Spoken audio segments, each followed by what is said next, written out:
All right, let's jump right in. Today, we're diving into a really fascinating take on a book of the Bible you might think is just a simple love story, the Song of Songs. We're digging into some ideas from Glen Gerhauser's lectures that show us a vision of God that's, well, he's powerful, he's passionate, and he is anything but tame. Let's kick things off with a quote that just captures this perfectly. This line from C.S. Lewis, it just nails the big idea we're talking about today. The idea of a God who can't be put in a box, who is so much more powerful and untamable than we often make him out to be. So, let's just ask the question straight up. What if God isn't safe? What if the whole point of our faith isn't to find a comfortable, secure little life, but something way more adventurous? This one question really pushes back against a lot of our modern ideas about faith, and it's the exact tension we're going to explore. Now, our journey into understand this wild God starts in a place you'd probably never guess, classic American literature from the early 1900s. And it turns out it gives us a perfect frame for understanding the kind of invitation God gives to every one of us.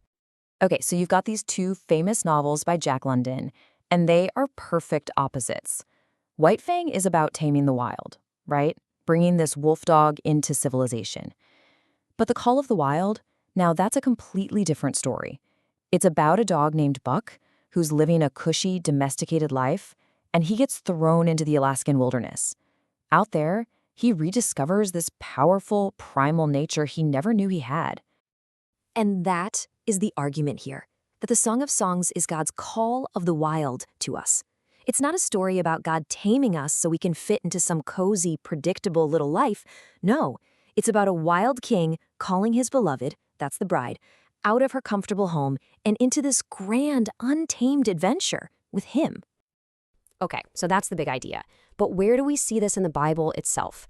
Let's dive into the text and see this picture it paints of a dynamic, untamed God who is passionately chasing after his people.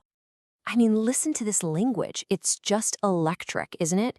The bridegroom doesn't just stroll up casually. He comes leaping over the mountains, springing over the hills. He's described like a gazelle, just bursting with energy and power. And what that tells us is that the mountains, our sin, our struggles, the biggest obstacles in our lives, they're nothing to him. He just bounds right over them in his passionate pursuit of us. And this picture from the Old Testament, it points straight to Jesus, right? He's the ultimate bridegroom who left the absolute perfection of heaven to willingly jump into the wilderness of our world, all to call us to himself. And check this out from Mark's Gospel. Right after his baptism, where does Jesus go? The Spirit sends him straight into the wilderness. And it says he was with the wild animals, not to be eaten by them, but as their master. He is the king of the wild, and he stepped into our messy reality to conquer it. Now, when the bridegroom calls out, he uses this one specific, incredibly powerful word. And when you get this word, it's like a key that unlocks a theme running through the entire Bible. The word is kum. It's Hebrew for arise. But look, this is not a gentle nudge like, hey, whenever you're ready. This is a divine command. It's God saying, get up, move. Your excuses, your feelings, your complacency, leave them behind. It's time for action. And you see this pattern all over the place. God tells Abraham to arise and walk the land he promised him. He tells Joshua to arise and lead the nation into their destiny. He tells a young, scared Jeremiah to arise and be his prophet. It's the word that kicks everything into gear. It's the launch code for God's people. So, if God is this all-powerful, untamed king, how does he show his love? Well, the answer is the absolute wildest, most unexpected act of all. It's not through conquest, but through complete and total surrender. This is a prophecy about the crucifixion from Psalm 22. And just notice the imagery here. It's brutal. It describes the cross as an attack by wild animals, strong bulls, and roaring lions. The king of the wild willingly gives himself over to the very wildness he commands. So think about what this means. The cross isn't some quiet, somber, dignified event. It is the single wildest, most passionate, most insane act of love imaginable.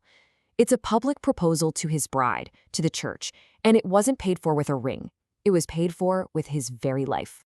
This call into the wild, well, it demands a response from us, doesn't it? You can't just be neutral about it. And the Bible actually gives us two very clear and very different reactions to God showing up. Think about it. When Adam and Eve heard God's voice in the garden after they sinned, what did they do? They were filled with fear and shame, and they hid. But the bride in the Song of Songs, when she hears her beloved's voice, she is filled with excitement and anticipation. She wants him to come closer. It's the same call from God, but two totally different responses. Which one feels more familiar to you? This really lays out the two ways we can get off track. On one side, there's complacency.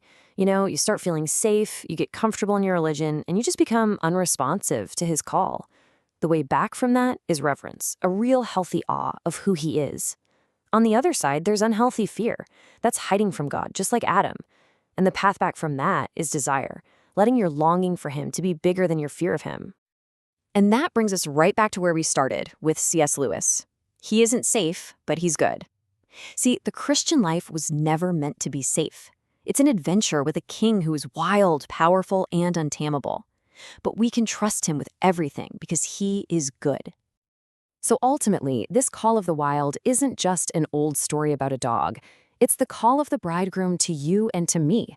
It's a call to leave our comfort zones behind for the grand adventure of a lifetime with him. The only real question left is, are you ready to answer? Are you ready to arise?